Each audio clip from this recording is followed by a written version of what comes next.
জন্য আমরা এই চক্কর কাটা ইনশাল্লাহ অল্প সময়ের মধ্যে শুরু করে দেবো। সানিয়াত ভাই আমাদের শুরু করে দিচ্ছে।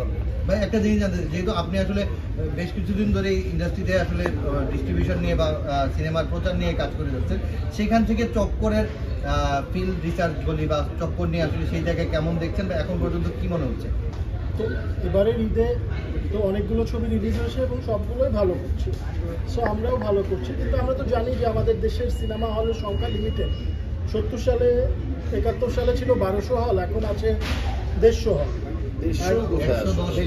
110টা 20টা, হ্যাঁ, অ্যারাউন্ড 100 সিনেমা হল। সো ওই আমরা একটা, বাট যেটা আমাদের একটা সুবিধা হয়েছে যে চক্করের একটা ডিফারেন্ট অডিয়েন্স আমরা পেয়েছি।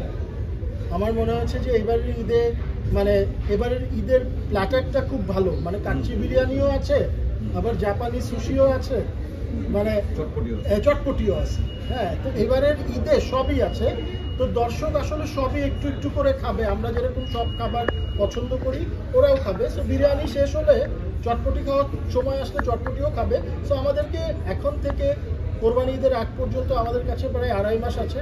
আমরা মনে করি এই 2.5 মাসে চক্কর শেষ পর্যন্ত একটা খুবই ভালো অবস্থানে যাবে, কারণ অত্যন্ত পজিটিভ ওয়ার্ড অফ মাউথ নিয়ে আমরা কাজ করছি। প্লাস আমাদের শোজও বাড়ছে। আমাদের বিভিন্ন দিনে যখন আমাদের এই ওয়ার্ড অফ মাউথের কথা ছড়াচ্ছে, তখন আমাদের কাছে তো একটা ডে টু ডে ইনকাম আসে। ওই ইনকামটা আমরা আস্তে আস্তে একটা গ্রোথ দেখতে পাচ্ছি। সো এইগুলা বেশ কিছু পজিটিভ সাইন্স দিয়ে আমরা ইয়ে করছি। আর সাথে বিদেশে তো রিলিজ হচ্ছে, আশা করছি মে মাসে আমেরিকা অ্যান্ড অস্ট্রেলিয়াতে রিলিজ হবে। তো ওগুলোও সব আমাদের হয়ে গেছে। সো এপ্রিলটা চলুক, মেটা চলুক, তারপরে কোরবানি ঈদ পর্যন্ত আমরা এই চক্করেই থাকবো।